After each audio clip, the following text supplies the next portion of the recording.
الرحمن الرحيم الحمد لله رب العالمين والعاقبة للمتقين والصلاة والسلام على رسوله محمد وعلى آله وأصحابه أجمعين أما بعد Assalomu alaykum aziz dindoshlar, yurtdoshlar, Ezgulik Hidoyat kanalini aziz muxlis bandalari.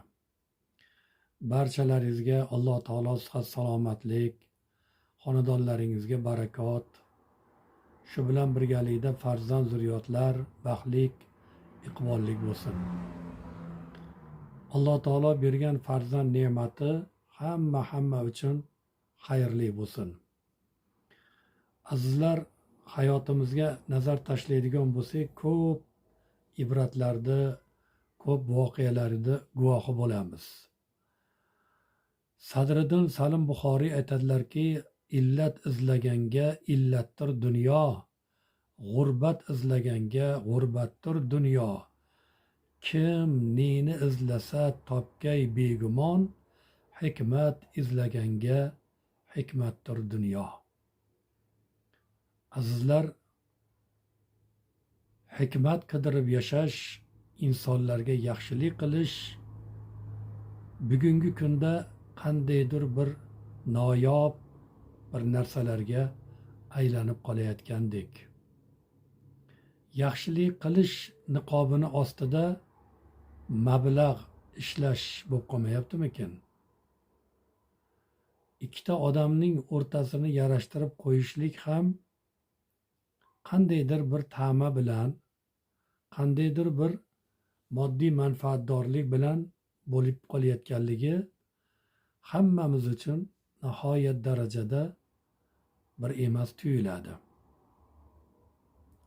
Azizlar, baxt nima deganda Hazrat Abu Bakr Siddiq radhiyallohu ta'ala anhu aytgan ekanlar: o'ng oyog'im jannatda tursa, chap oyog'im dunyo yerida tursa,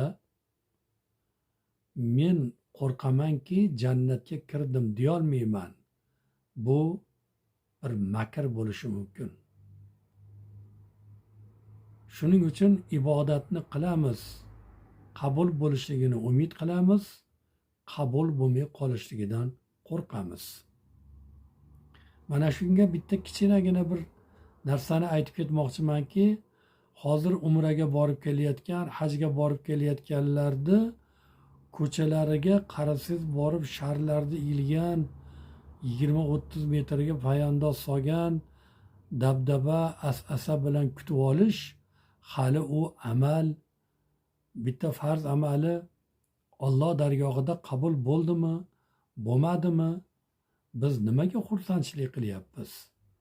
Uni aksincha kamtarlik bilan, hokisorlik bilan Alloh qabul qilganlardan bo'lsin, hajlarimizni Xudo dargohida qabul aylasin deb duo qilishni o'rniga qilgan haj amallarimizni, umra amallarimizni odamlarga ko'z qilishlikka o'rganib qolyapmiz.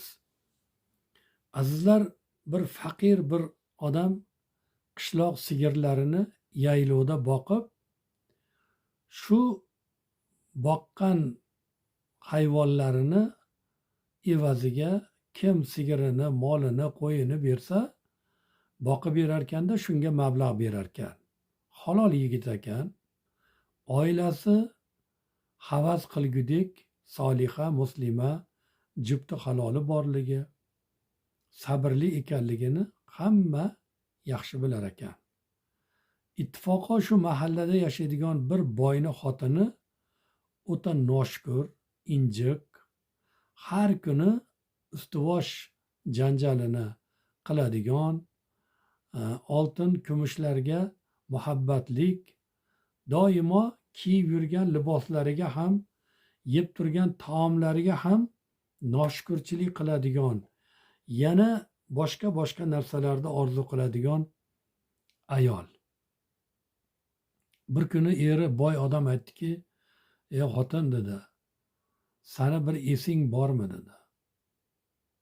Bunchalar noshukursan, aytganingni olib beryapman, aytgan taomingni yeyapsan, uyda hamma yo'q bor.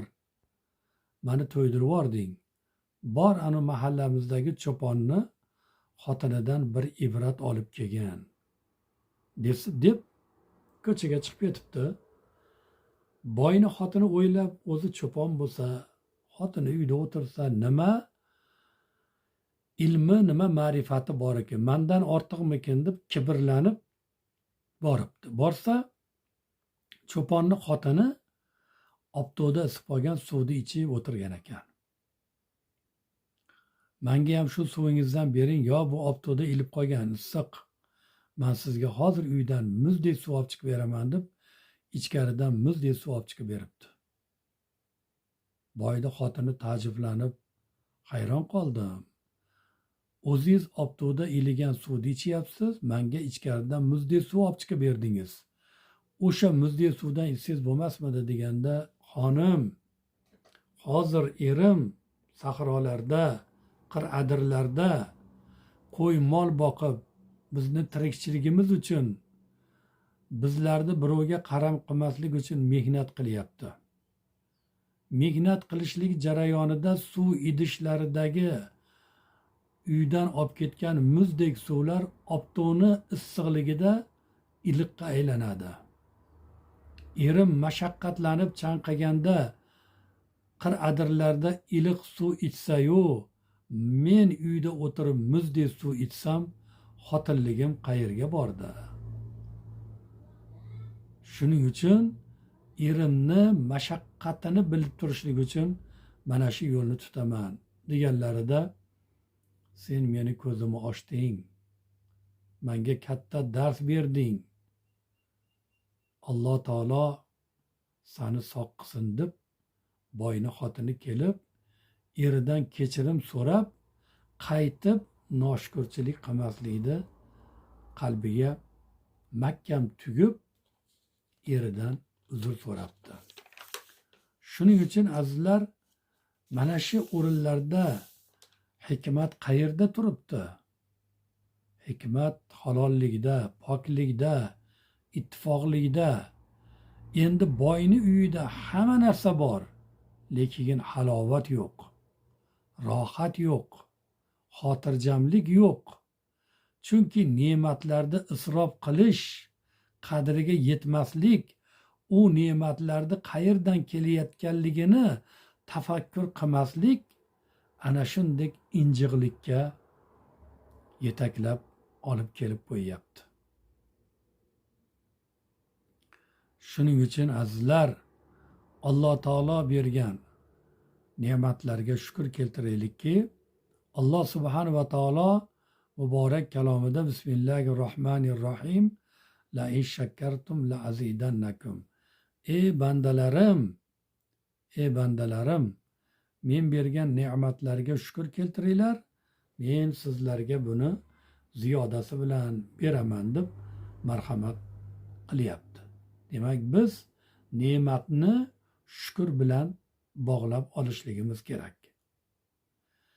Bir kuni Hazrat Umar radhiyallohu ta'ala anhuni oldilariga boshlari yorilgan, qoni oqqan bir ota dod deb yig'lab ketdi. Nimaga yig'layapsiz? Deganlarida, o'g'lim meni urdi. Subhanalloh. Oxirgi zamon kelib qoldimikin? O'g'il otani urayotgan bo'lsa, qani o'g'lingizni chaqiring bu yoqqa debdi Hazrat Umar. Kirgandan keyin, ey o'g'lim, otangni urdingmi? Urib boshini yordingmi? Shubhasizki otaning burchlari mavjud. U burchlarining ayrimlariga hali bola tug'ilmasdan avval rioya etmoqqa majbur.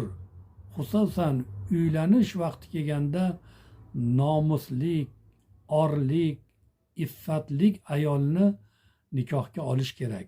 Toki bola tug'ilgach onasini o'tmishidan uyalmasin. Farzand tug'ilgach unga yaxshi ism qo'yish va bolaga yaxshi tarbiya berish, xususan aqli yetganicha dinni o'rgatmog'i lozim. Sanga shuncha ishlarni qilgan otangni urdingmi nomard deb Hazrat Umar darg'azab bo'ptilar. Hazrat Umarni javobini eshitgan yigit izn berasizmi Umar gapirishlikka? Marhamat gapir. Ayni hikmat so'zlarda aytdingiz. Ey Amir al-Mo'minin, ammo haqiqat shuki, siz aytganlarni hech birini otam ado qilmaganlar, bu burchlarni bajarmaganlar. Onam bo'lmish ayolni qul bozoridan sotib olib, fe'l atvorlari, nasli nasablariga bilmagan holatda uylandilar. Onam avval zoniya bo'lgan ekan. Siz farzandga chiroyli ism qo'yish haqida gapirdingiz.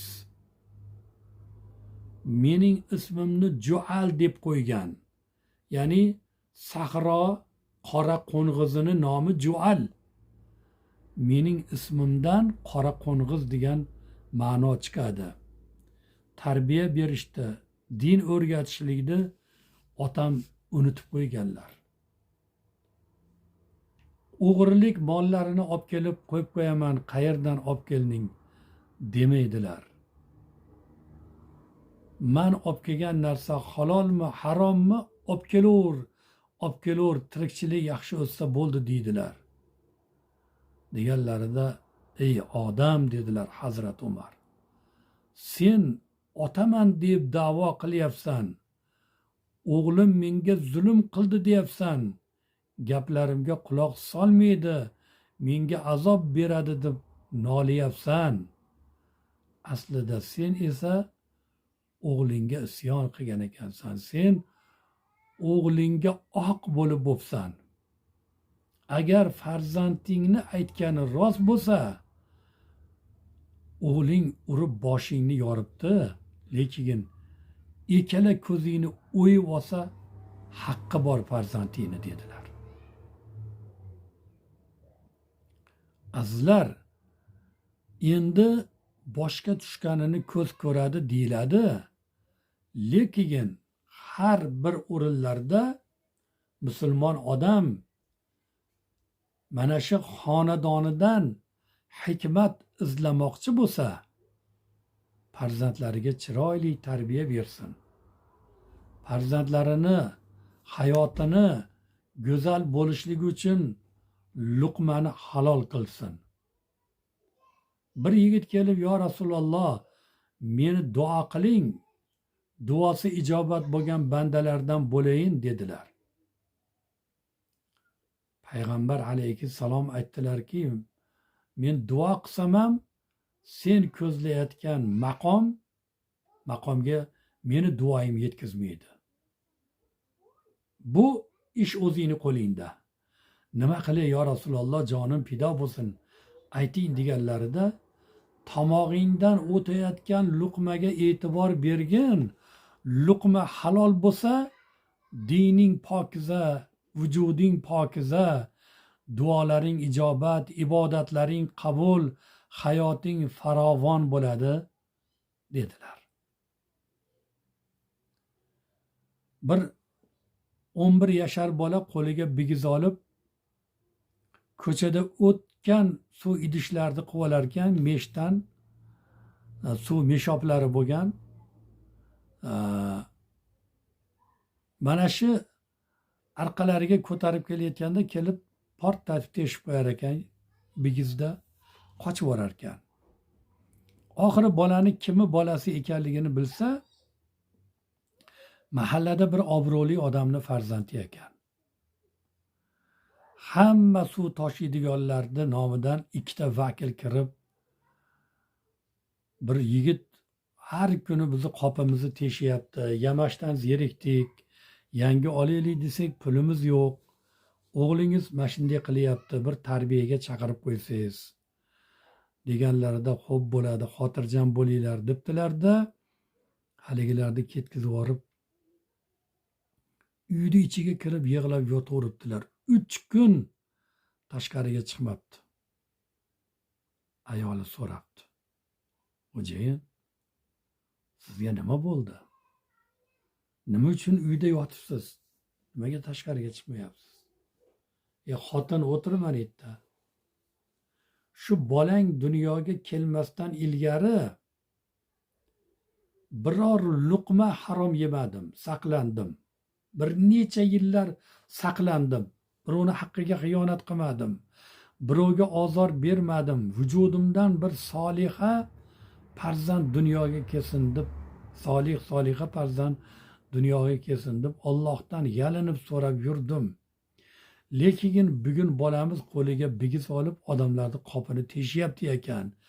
Qayerda adashuvdim ekan? Qayerda harom luqma yegan joyim bor ekan deb bolang dunyoga kelmasdan ilgarigi hayotimni taftish qilyapman" deb yig'labdi.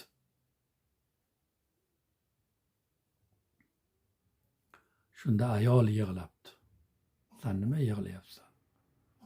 Xo'jayin, meni kechiring. Bir kuni shu bolam 6 oylik edi. Boshim qorong'i bo'lib qoldi. Narsalar yegim keldi. Hovliga o'tsam, qo'shnimizda anori pishib biz tarafga egilib turgan ekan. Uzib yesam o'g'irlikka kirmasin deb ilmoqchamda teshib suvni ichgan edim. Bir ho'plam ichgan edim, xolos" dedi. "Nodon, nimaga aytmading? Mana bu pulni oldi kirib 11 yil muqaddam bo'lgan voqeani ayt, pulni ber." Xo'p, kirib ketdi. Qaytib chiqib aytdilarki: "Xo'jayin, qo'shnimiz o'sha anorga rozi bo'ldi, pulni olmadi" deb tursalar, ko'chadan bola keldi: "Dada, mana bigizni sindirib yubordim. Endi birovni qopini teshmayman." Shunda ko'rdingmi xotin, haqdor rozi bo'luvdi. Alloh bolamizga insof, tavfiq, hidoyat berdi. Avvalgi holatiga qaytdi. Xotin oldingi holatiga qaytdi. Agar biz buni vaqtida rozi qilmaganimizda o'sha bir ho'plam sen ichgan anorni suvi 10 yildan keyin qilichga aylanardi. Ikkalamizni boshimizni kesib yuborardi. Bugun bigizligida sindirdik. Azizlar, farzandim zo'r bo'lsin deb telefonlarda zo'rini olib berib, ularni o'g'irlik, porani puli bilan katta qilib kamolga yetkazayotganlar ko'zini ochsin. Agar Alloh iroda qilsa, farzanddan ota-onaga foyda bo'ladi. Iroda qilmasa bo'lmaydi. Eng avvalo farzand ibodatli bo'lsin, ota bilan ona farzandlariga halollikda namuna bo'lsin. Shuning uchun mana shu o'rinlarda Alloh barchalarimizni juda ham bir go'zal amallarda bardavom qilsin. Yana efirlar orqali ko'rishguncha xayr, obuna bo'linglar. Ezgulik, hidoyat, ma'naviy, ma'rifiy, diniy suhbatlari bilan sizni huzuringizga kirib boradi. Qancha obunachi ko'p bo'lsa, shuncha amr-u ma'ruflarimiz keng yetib boradi sizlarga. Alloh hammalaringizni xayrli amallarda davomli qilsin. Kelgusi efirlarda ko'rishguncha xayr, sog'-omon bo'linglar. Assalomu alaykum va rahmatullohi va barakatuh.